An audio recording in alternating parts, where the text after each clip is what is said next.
I am about to be I'm about to be a zookeeper for the day. Let's go.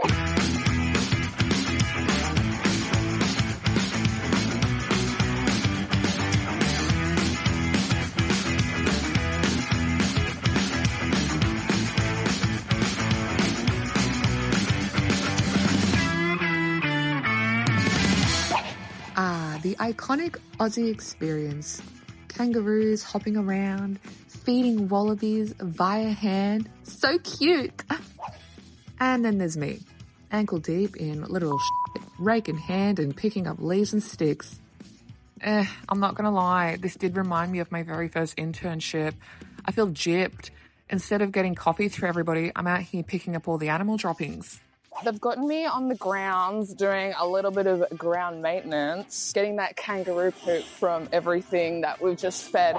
After surviving what can only be described as a bodily fluids endurance test, I was finally rewarded with a wholesome little stroll. Just me, the keepers, and a couple of deceptively adorable dingoes. Now, these aren't just any dingoes. Oh no, they're part of a conservation program at the Symbio Wildlife Park, which means they've been rescued and now live out their days being walked like chaotic little golden retrievers. It's all very wholesome until you remember that they're actually apex predators with trust issues. But for now, we stroll and give pats. Sit, sit. Oh. What a beautiful little thing. My baby voice is so bad. So sweet. As much as I wanted to stay and cuddle with the dingoes forever, it was time to meet someone a little fluffier, but a lot more curious. And this little guy is known more for stealing snacks rather than chasing prey. Hello. Do you smell cute? Please tell me you smell your pets. Oh. I just go further with it. Don't. This smells beautiful. How sweet.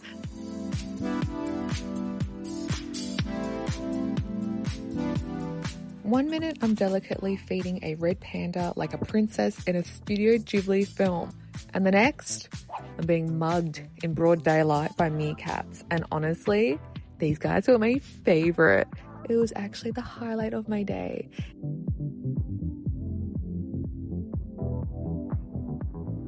And listen closely to their little growls.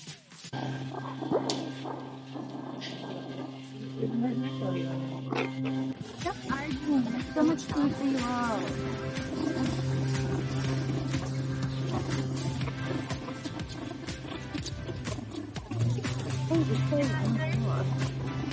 Relax.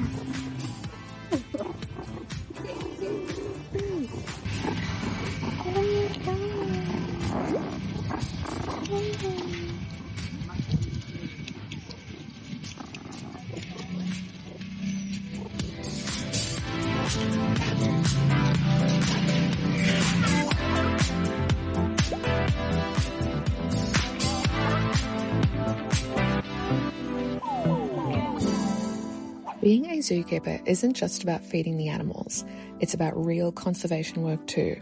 So I stepped into the quarantine zone to see just how the park is helping save endangered frogs and restore balance to the environment. So what is the reason that we've got to wear all of this stuff in this room today?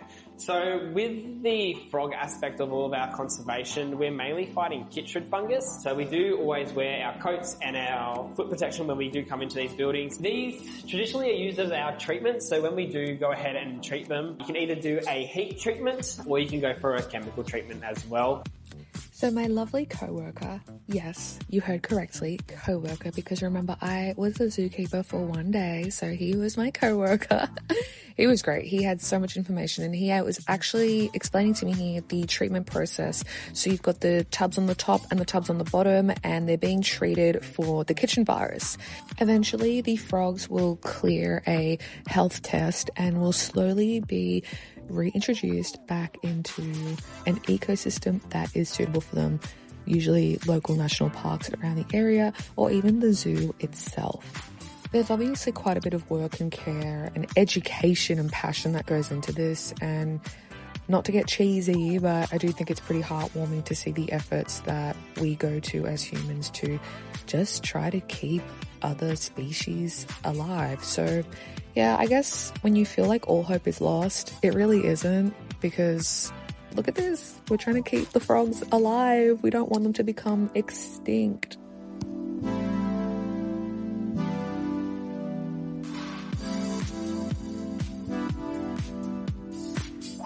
And if you're looking at this thing and you're like, what is that little gremlin? I know, it looks like a literal little gremlin. It's actually a pygmy marmoset. So here I am just spooning some acacia gum into like a little tree log here to encourage them to eat in a habitat or an environment that's as close to what they naturally would have in the wild.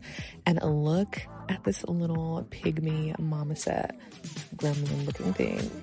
Would you believe she just gave birth? She is so tiny and snatched. These little pygmy monkeys are actually found all around the Amazon rainforest in South America, same region as my parrot. So, you know, I sort of feel like we go way back a little bit, even though we just met. It's like twin flame stuff, you know? And there are all her children. So cute.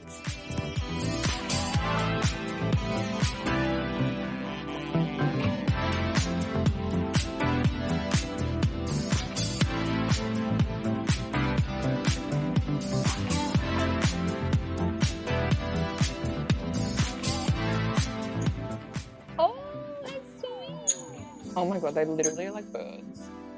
And speaking of birds, not this is a monkey, but...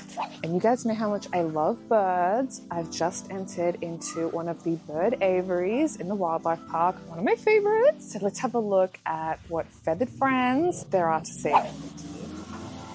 So I've got some mealworms to see maybe. Ew, I can feel that moving in my hand. Eat the moving one. Eat the moving one. Ew.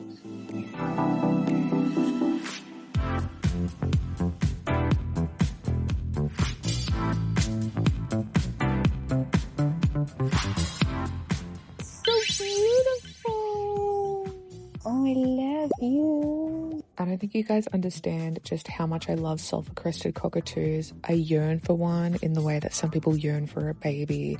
I love them so much. This guy here is Australia's most venomous and poisonous snake, extremely dangerous, and I am looking at him from outside the glass. But guess what? I went inside and fed him too.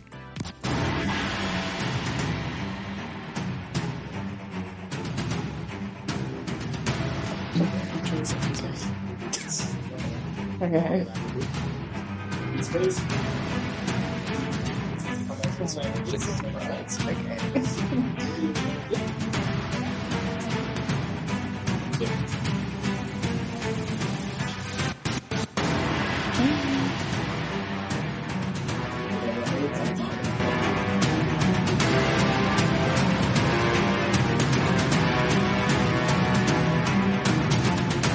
So what you're seeing here is the snake instinctively wrapping around the rat.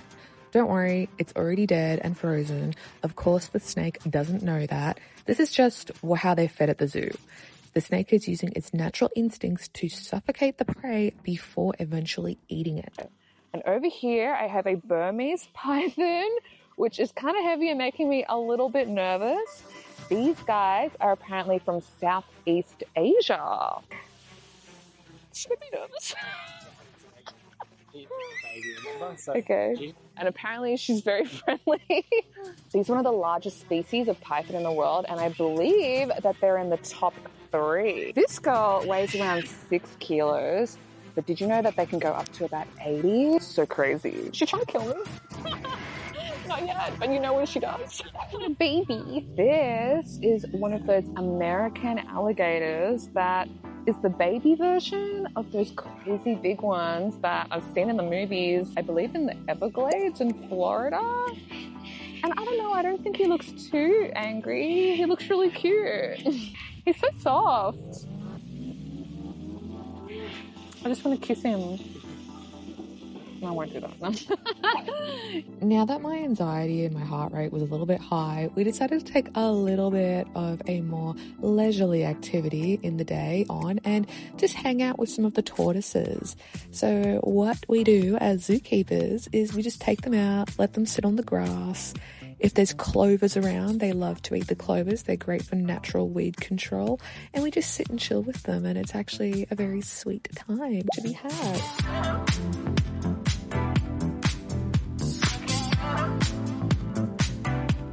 I just can't believe that they're actually warm.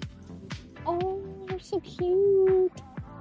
The next task today on being a zookeeper is to feed some koalas. So I have some native Australian eucalyptus and let's go feed that koala in the tree.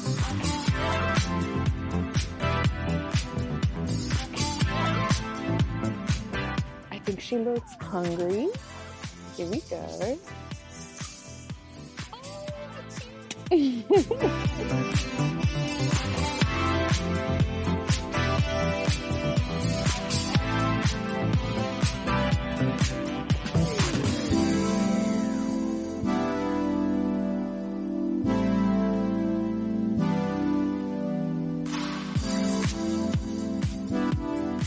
So apparently koalas don't really like it too much when you pat their heads. So if you ever get the chance, just below the shoulders, I guess. Another weekly task that happens at the zoo is weighing. So this funny little contraption here is a little bit similar to those luggage weighing scales that you can buy. I'm going to insert a picture of what I'm talking about over here. But what happens is you place the koala on this branch and it will weigh the koala.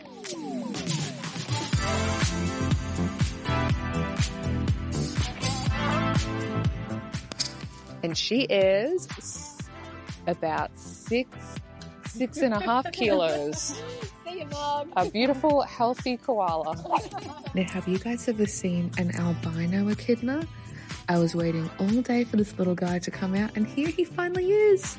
We're going to be feeding an albino echidna today. Echidnas are anteaters and they eat insects, but it's a little bit difficult to get the exact amount, the whole amount of ants that they need to eat. So what the zookeepers do is they make, I guess, what you could call an ant smoothie. And that way our little friend gets all his foods, vitamins, and nutrients that he needs for the day.